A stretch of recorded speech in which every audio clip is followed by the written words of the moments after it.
Ang kwento ni Tomby. Ang kwentong ito ay hango sa totoong buhay. Mula ito sa isa nating tagapakinig. Naitago na lang natin sa pangalang Gardo. Taong 1982. Probinsya ng Iloilo. Ang pagiging bayani ay hindi nasusukat sa pagiging matapang. Ito ay ang kakayahang tumulong sa mga panahon ng kagipitan. Ngunit paano? Kung ang pagiging bayani ay siya ring mitya ng pagkawala ng isang tao o bagay na importante sa iyo, tutulong ka pa rin ba? O hahayaan na lamang ang mga nangyayari? Si Gardo ay isang 34 na taong gulang na binata. Kilala sa kanilang bayan bilang Gardong Manunugis. Galing ito sa pamilya ng mga mangangaso ng baboy ramo at tumutugis sa mga namiminsalang aswang sa bayan. Isang tanghali, makikita si Gardo na hawak ang basahan mula sa sampayan. Papasok na sana ito sa loob ng bahay nang kausapin ito ng kapitbahay nilang si Elmer. O Gardo, kumusta ka naman? Balita ko, may nahuli ka raw na aswang sa kabilang baryo. Napatay mo ba? Tanong ni Mang Elmer, sabay tapik sa balikat ng binata. Aba syempre naman ho, Mang Elmer. Alam niyo naman po na hindi ko hahayaang may masaktan yung aswang na yun eh. Tugon ni Gardo. Salamat naman at nabawasan ang namiminsala dito sa atin. Hindi nagkamali ang lolo mo na ipamana sa iyo ang kambal na kampilan na mula pa sa mga ninuno nyo. O siya, ako'y tutuloy na. Pupunta pa akong palengke. Maiwan na muna kita dyan, Gardo, ha? Wika ni Mang Elmer. Muli nitong tinapik ang balikat ng binata bago tuluyang umalis sa harapan ni Gardo.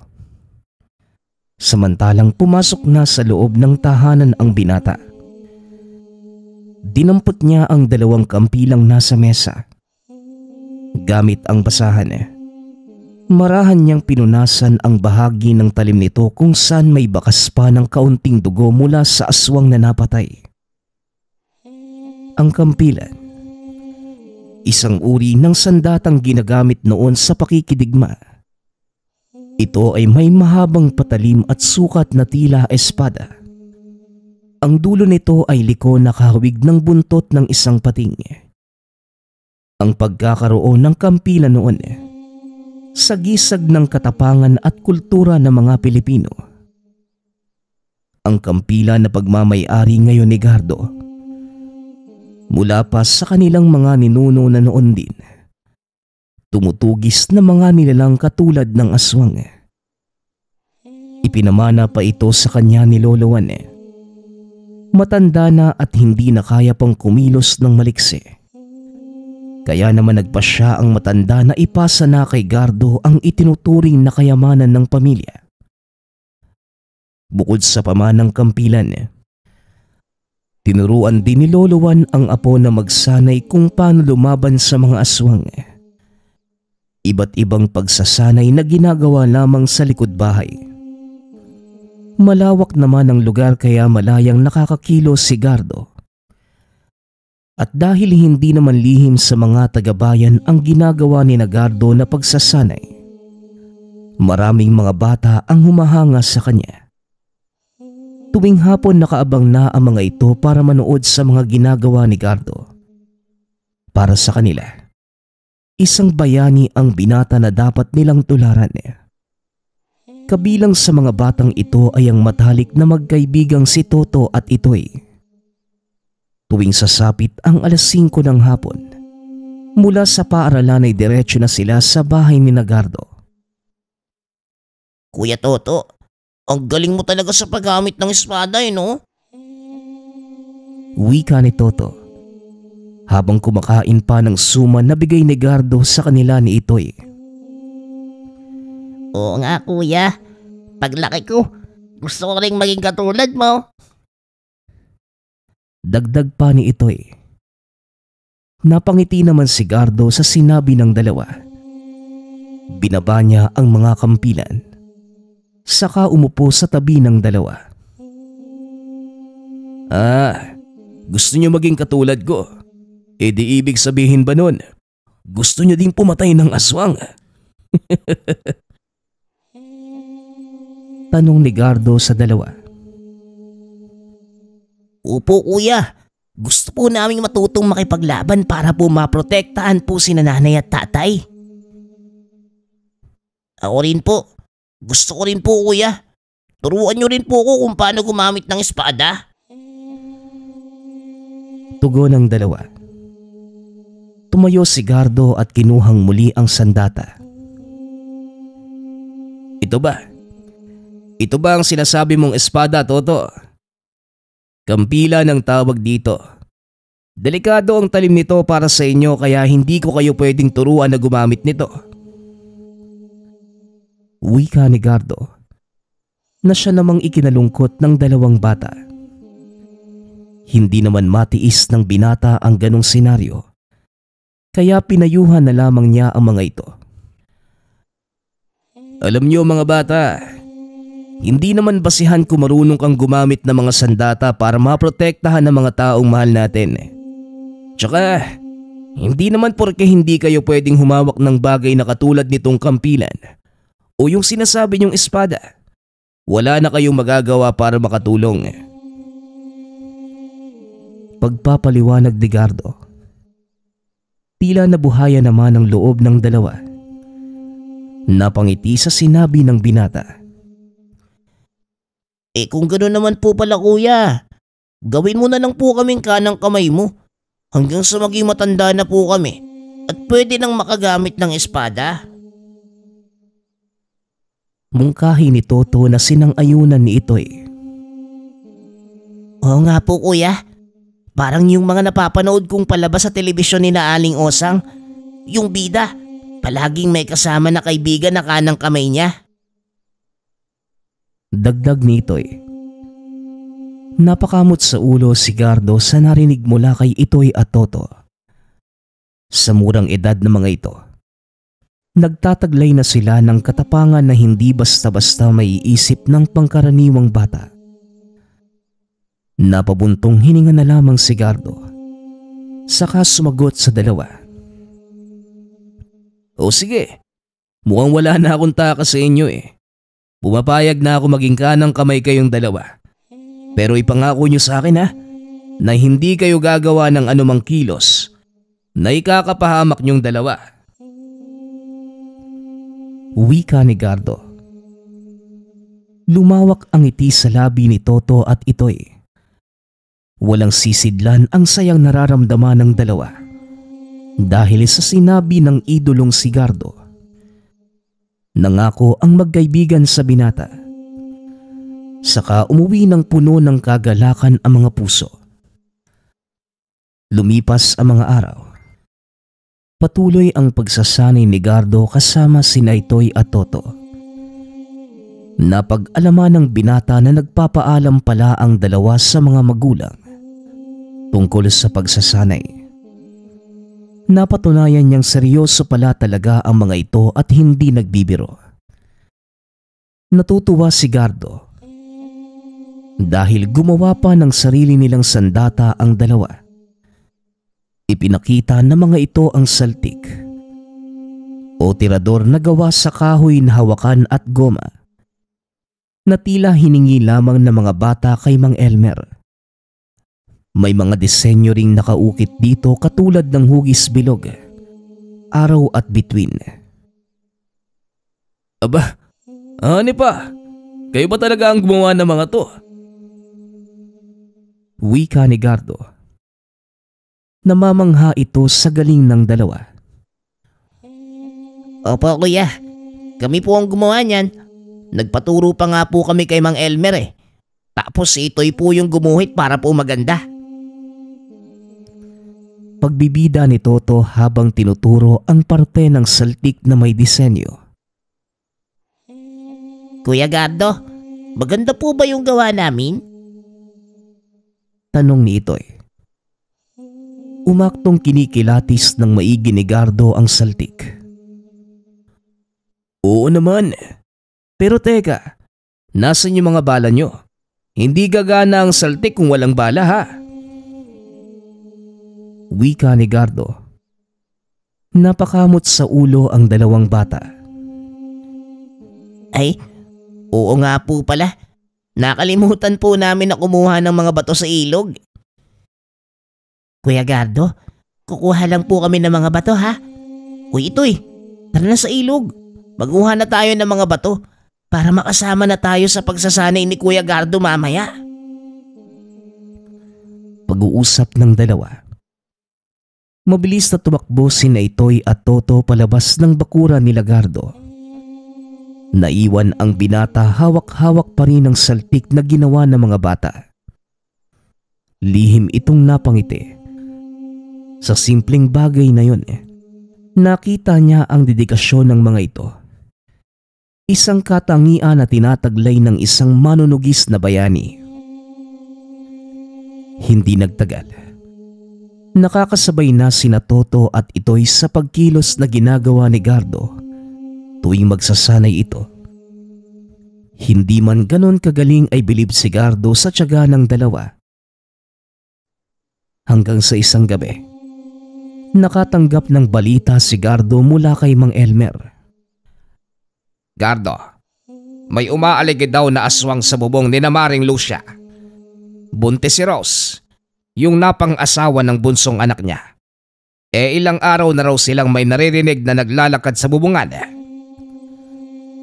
Wika ni Mang Elmer. Napansin ni Gardo na nasa likuran ng lalaki sina Toto at Itoy. Kuya Gardo, puntahan na po natin sina Ate Rose. Kailangan po nila ng tulong. Wika ni Itoy. Hindi naman nag-atubili pa si Gardo. Pumasok na ito sa loob ng tahanan sa kinuha ang kambal na kampilan mula sa sisidlan. Isinuot niya ang kulay pulang bandana sa kanyang ulo. Mahigpit na hinawakan ang kampilan. Toto, Itoy, ito na ang pagkakataon nyo para maipakita ang resulta ng pagsasanay natin. Tara na, sumunod kayo sa amin ni Mang Elmer. Wika ni Gardo. Nagkatinginan ang dalawang bata sa sinabi nito. Sa halip na makaramdam ng kaba, napatalon pa ang mga ito sa tuwa saka mabilis na sumunod kina Mang Elmer at Gardo. Papunta sa sinasabing bahay na ginagambala ng aswang. Nang makarating sa lugar, naabutan nila ang mga kapitbahay na may tangang flashlight at gasera. Tila hinahanap din nila ang sinasabing aswang sa bubong ng tahanan. Sinuri ni Gardo ang paligid. Madilim at napapaligiran ng matataas na puno ang paligid ng tahanan. Huli daw nakita yung aswang sa bandang kusina ng bahay. Wika ni Mang Elmer. Lalakad na sana ito papuntang likod bahay nang biglang sumigaw si Itoy. Kuya Gardo, nandito yung aswang. Wika ni Itoy. Sabay-sabay silang tumingala sa direksyon na itinuturo ng bata. Isang maitim na nilalang na may hindi kalakihang pakpak na parang paniki na nakatayo sa sanga ng puno ng akasya. Mabilis ang naging pagkilos ni Gardo. Hinabol niya ang aswang na lumilipad sa mababang anggulo dahil sa puno sa paligid. Nakasunod naman sina Toto at Itoy sa binata. Gamit ang saltik, pinatamaan ng dalawa ang kaliwa at kanang pakpak ng aswang. Pumapalya ang mga tira ni Toto. Samantalang sapul naman ang isang pakpak ng aswang sa ginawang pag-asinta ni Itoy. Itoy, natamaan mo yung aswang. Ang galing mo. Wika ni Toto sa ginawa ng kaibigan. Todo, tuloy-tuloy lang sa pagtirador para mahirapan umiwas ang aswang. Itoy, patamaan mo naman yung isa pa niyang pakpak. Utos ni Gardo sa dalawa. Nakagad namang sinunod ng mga ito. Tinirador ng sunod-sunod ni Toto ang direksyon ng aswang. Kaya naman nahihirapan itong lumipad ng mas mataas. Nang masapul ni Itoy ang isa pa nitong pakpak, tuluyang nawala ng balanse sa paglipad ang aswang. Sumadsad ito sa lupa. Mabilis itong nasaksak ng kampila ni Gardo sa tagiliran. Isang nakakakilabot na pag-atungal ang maririnig sa paligid.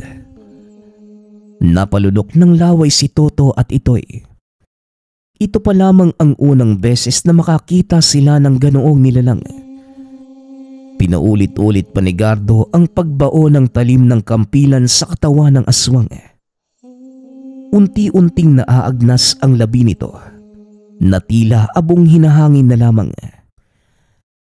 Hindi makapaniwala sina Toto at Itoy na sa wakas nagawa nila ng matagumpay ang kanilang mga natutunan sa pagsasanay. Masaya silang lumapit kay Gardo na ngayon ay nag-uusisa pa rin sa paligid. Kuya Gardo, ang galing at ang tapang niyo po kanina. Ganun po pala kayo kapag totoong labanan na. Wika ng bata. Nabaling ang tingin ni Gardo sa dalawa. Lumapit sa mga ito at inakbayan. Oh, kayo rin naman Ang galing nyo sa pagsaltik ng aswang. Kaya mas madali ko silang napatay Wika ni Gardo. Syempre, kayo po yung nagturo sa amin ni Toto Kaya naman kuya, nagpapasalamat po kami sa'yo. Wika ni Itoy. Oo nga po Kuya Gardo. Ngayon po kapag may nakita kaming aswang, alam na po namin yung dapat gawin. O sige nga, anong gagawin nyo? Di, sasaltagin po namin yung aswang.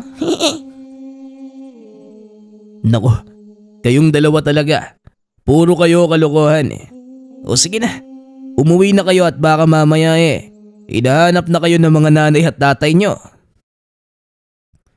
Sige po kuya, uwi na po kami. Mas nakakatakot po yung 2x2 ni nanay kaysa sa aswang Wika ni Itoy. Sabay hila kay Toto paalis. Makikita ang paggaway ng dalawang bata palayo sa kinaroroonan ni Gardo. Nakangiti naman ang binata habang pinagmamasdan ang pag-alis ng mga ito. Aalis na rin sana ang binata nang harangin siya ng isang lalaki. Si Mang Jun. Pasensya na po Manong pero magkakilala po ba tayo? Para hong pamilyar kayo sa akin Tanong ni Gardo sa lalaki. Ikaw si Gardo, tama ba? Ako nga pala si Jun. Taga kabilang bayan ako, sa Santa Ana. Bumibili ako sa tindahan sa may kanto nang mabalitaan na kung may aswang na nagpakita rito. Kaya naman nagpunta na kagad ako. Alam kong posibleng makita kita at hindi naman ako nagkamali. Nandito ka nga. Wika ni Mang Jun. Naguguluhan man si Gardo sa sinabi ng matanda. Inunawa pa rin niya ito. Mang Jun, ano ho bang kailangan nyo sa akin? May maitutulong po ba ako sa inyo? Tanong ng binata. Nako Gardo, malaki ang maitutulong mo sa amin. Kailangan ng Santa Ana ng tulong mo. Bakit po Mang Jun? Ano po bang nangyari sa Santa Ana? Noong nakaraang buwan, sinalakay ang bayan namin ng mga aswang. Hindi namin alam kung saan sila nanggagaling. dahil bigla na lamang silang sumusulpot at aatake. Ang mga alaga naming hayop noong una ay mga manok at baboy ang gusto nila. Ngunit nang maubos ang mga alaga namin, isinunod na rin nila ang mga kalabaw at baka. Halos wala nang natira sa amin at natatakot kami na baka ang mga nakatira na sa bayan ang isunod nila. Kaya Gardo, sana'y matulungan mo kami.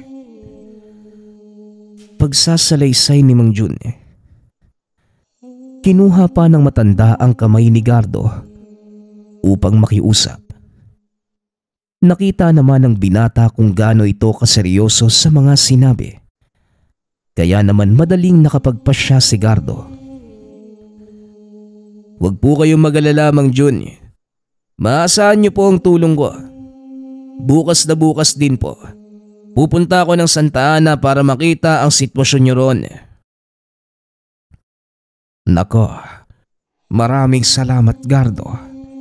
Aasahan ko yung sinabi mo. Tugon ni Mang Jun.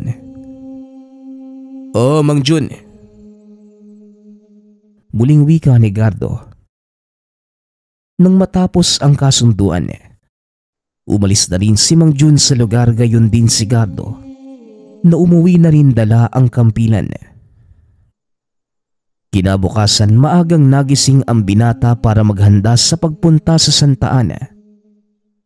Araw ngayon ng linggo. Walang pasok ang mga bata. Nakakasigurado si Gardo na pupunta sina Toto at Itoy sa kanilang tahanan upang magsanay. Alam ni Gardo na kapag nalaman ng dalawa ang balak na pagpunta sa Santa Ana para manugis ng aswang, magpupumilit ang mga ito na sumama sa kanya.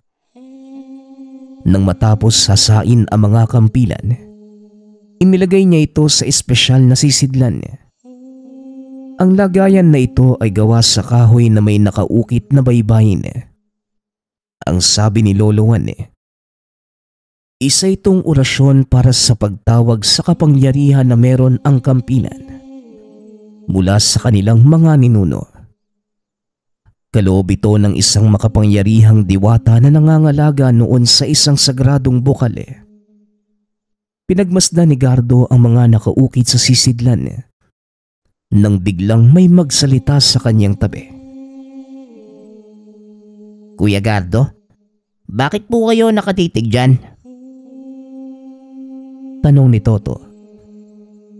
Hindi maitago sa mukha ng binata ang pagkagulat. Hindi pa man di nakakasagot si Gardo.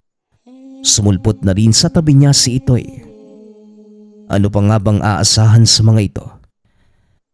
Tila kambaltuko na ang turing ng mga tao sa kanila. Dahil kung nasan ang isa ay naroon din ang isa pa. Kuya, aalis ka po ba? Manunugis ka po ba ngayon? Sama kami. Wika ni Itoy. Patuloy lamang ito sa pangungulit. Hinawakan ang kamay ng binata at niyuyugyug pa. Ay nako, gustuhin ko man kayong isama pero hindi pwede. Mga bata, masyadong mapanganib para sa inyo ang misyon ko ngayon. Hindi lang iisang aswang ang kakalabanin ko. Marami sila. Kaya kayong dalawa, umuwi na lang muna kayo sa bahay nyo. Wala muna tayong pagsasanay ngayong araw. Wika ni Gardo. Kagad namang rumihistro ang lungkot sa mukha ng dalawa. Kung marami pong aswang, kakailanganin niyo po ng tulong namin. Mag-iingat naman po kami, kuya. Oo nga po, kuya. Payagan niyo na po kaming sumama sa inyo. Hindi naman po kami magpapakain sa aswang, tsaka gagalingan po namin yung pagtirador sa kanila para mas mabilis niyo po silang mapapatay. Wika naman ni Itoy. Sabay porma habang hawak ang tirador. Natawa naman si Gardo sa kakulitan ng dalawang bata. Ngunit kahit ganun pa man, Hindi natinag ang pasya ng binata na hindi isama ang magkaibigan. Wala namang nagawa sina Toto at Itoy kung hindi panoorin ang pag-alis ni Gardo sa tahanan papunta sa Santa Ana. Makaraan ng isang oras, narating na rin ni Gardo ang lugar. Nakita niya ang mga nakatira doon na nagkalat sa paligid. Nang matanaw siya ni Mang Jun, dali-dali itong lumapit sa kanya. Salamat sa Diyos at narito ka na, Gardo. Wika ni Mang Jun na siya namang narinig na mga kabayan. Umani ng sari-saring bulungan nang malaman nilang naroon na si Gardo. Siya na ba yung Gardong manunugis? Nako, patutulungan niya na tayo. Mawawala na ang mga aswang. Wika ng mga tao sa lugar. Hindi mapigilan ng binata na makaramdam ng kaba sa mga naririnig mula sa mga tao. Natatakot ito na mabigo sa laban na kanyang kakaharapin. Ngunit hinawakan niya na mahigpit ang sisidla ng kampilan. Noon din ay nakaramdam siya ng pagkapanatag. Gardo, umatake na naman ang mga aswang kaninang madaling araw. Muntik na nilang makuha yung apo ng kapitbahay namin. Mabuti na lang at naitaboy ng ama ng bata gamit ang buntot page. Wika ni Mang Jun. Bago pa man makasagot si Gardo, ukol sa hinaing ni Mang Jun ay isang sigaw ang narinig ng lahat. Nagmumula ito sa malapit ng kubo sa dakong silangan ng lugar. Mabilis na nagpunta si Gardo, maging ang mga tagabayan sa pinanggagalingan ng sigaw. Isang babae ang nakita nilang nakakapit sa konkretong bungad ng lumang balon. Tila hinihila ito paibaba sa loob. Kinapitan ni Gardo ang babae. Dumako ang tingin sa paanan nito. May mahabang kulay itim na kuko na nakakapit sa binti ng babae. Isang aswang ang pilit na humihila dito. Mabilis namang nahugot ni Gardo ang kampilan mula sa sisidlan at marahas na tinaga ang braso ng aswang. Umalingaw-ngaw ang ungol ng aswang sa loob ng balon na siyang narinig ni Gardo at ng mga tagabayan. Nailigtas ang babae. Nakagad namang nilapitan ng mga tagabayan. Mang Jun, saan po dito nagmumula ang tubig ng balon na to? Palagay ko, malapit lang doon ang kuta ng mga aswang. Tanong ni Gardo sa matanda na ngayoy sumisilip sa balon. Matagal nang walang tubig yung balon na yan, iho. Sa pagkakatanda ko, sa batis na malapit sa paanan ng bundok nagmumula ang tubig sa balon. Kung gusto mo, sasamahan ka namin para matunto ng lugar. Tugon ni Mang Jun. Sige o Mang Jun, pero mas mabuti po siguro kung magdadala rin po kayo ng mga sandata na maaari nyo magamit bilang proteksyon sa aswang. Muling wika ng binata. Mabilis namang kumilos ang mga lalaking tagabayan.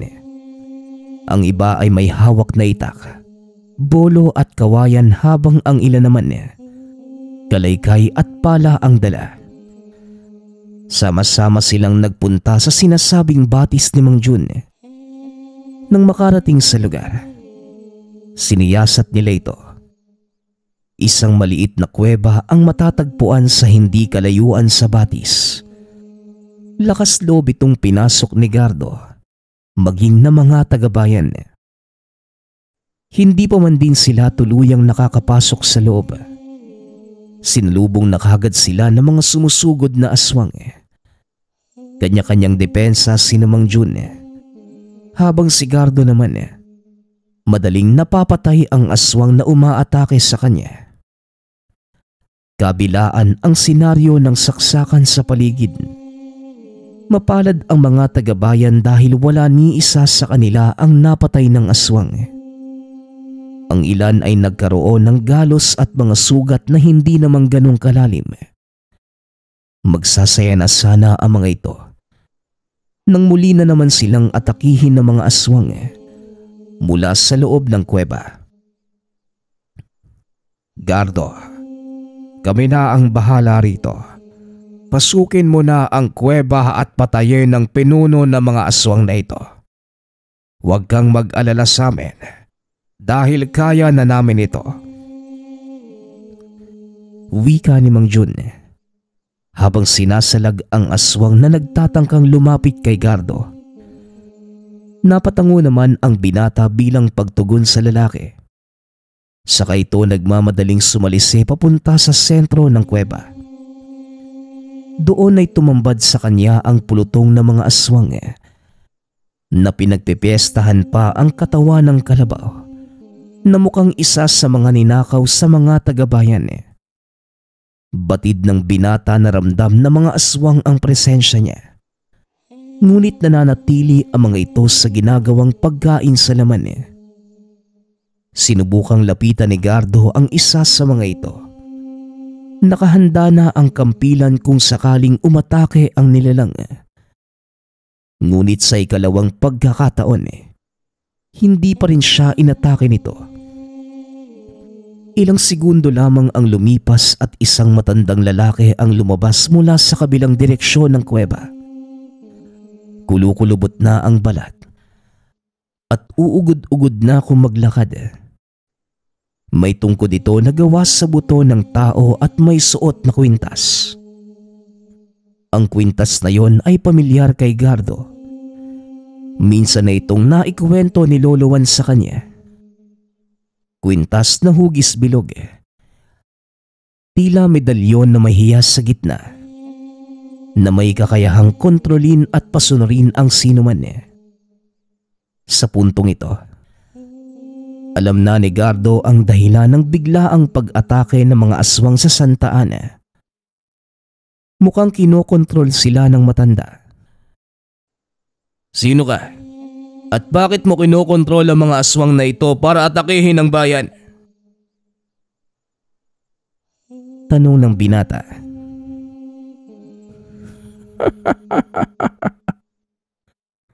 Tawagin mo na lamang akong Sito. Gusto mo ba talagang malaman, bata? Mali ang mga taong tinutulungan mo. Wika ng matanda na nagpakilalang Sito.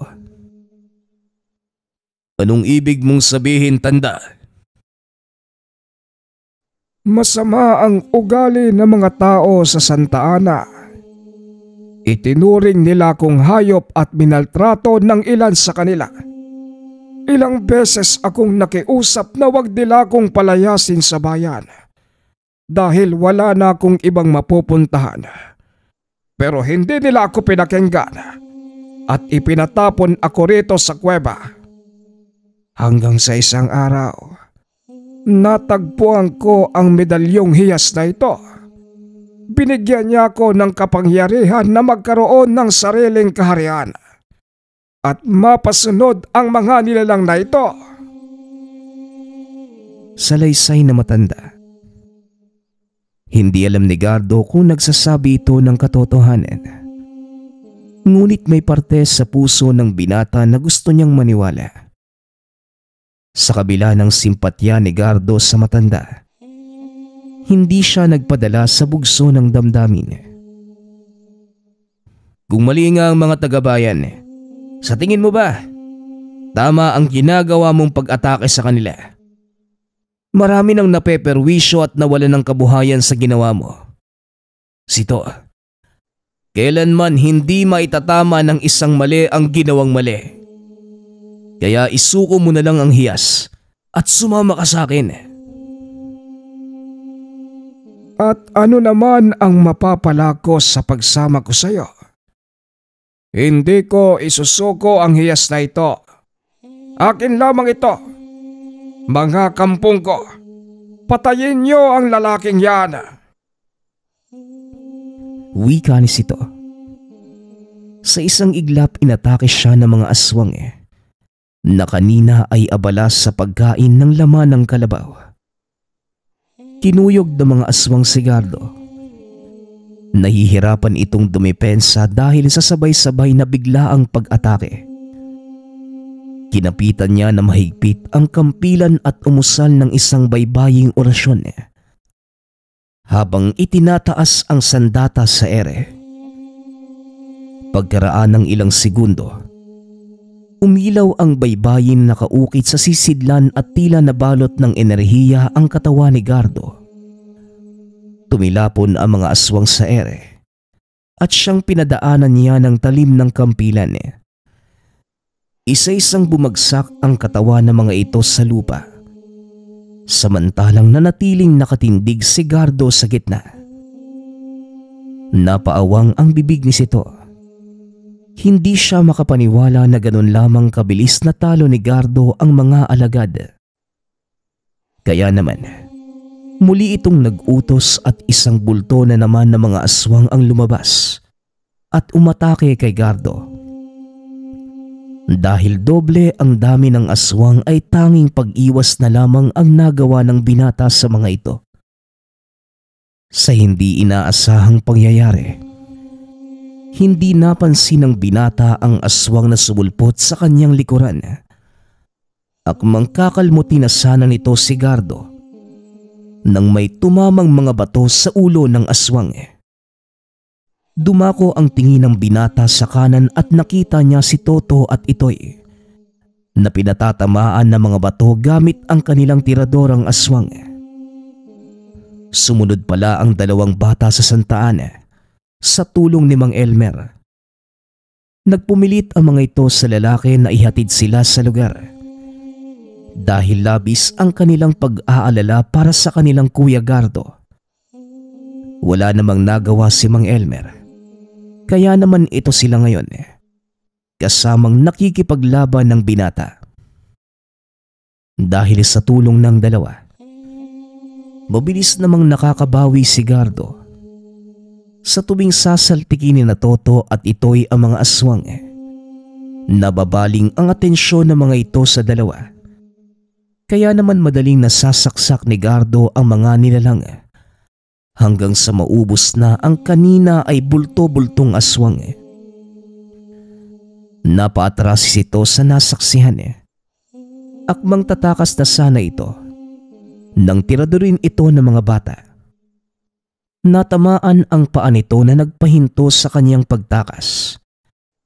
Naagaw ni Gardo ang hiyas at kagad itong itinago sa bulsa. Napaiyak na lamang ang matanda sa sinapit niya. Nagtagumpay si Gardo sa pagtugis sa mga aswang. Wala nang namiminsala sa bayan ng Santa Ana. Habang si Sito naman hinayaang mabuhay ni Gardo. Inalok niya ito na sa kanila na lamang manirahan kasama si Loloan.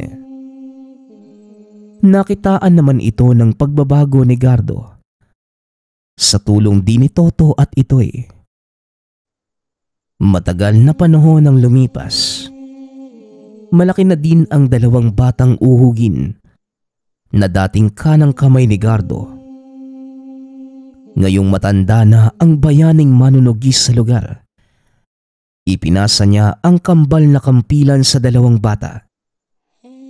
Tig-isa ang mga ito sa hawak na sandata. Ngunit ganun pa man, nanunugis ng sabayang dalawa. Kambal tuko pa din ang tawag sa mga ito sa bayan. Marami mang nangyari sa nakaraan, ngunit hindi pa din nalilimutan ng mga tao sa lugar. Si Gardo, na bayaning manunugis. Nagpapasalamat nga pala ako sa lahat ng sumusuporta sa ating channel. Nawa ay patuloy niyong suportahan at pakinggan ang ating mga kwento. Hanggang sa muling pakikinig. Paalam.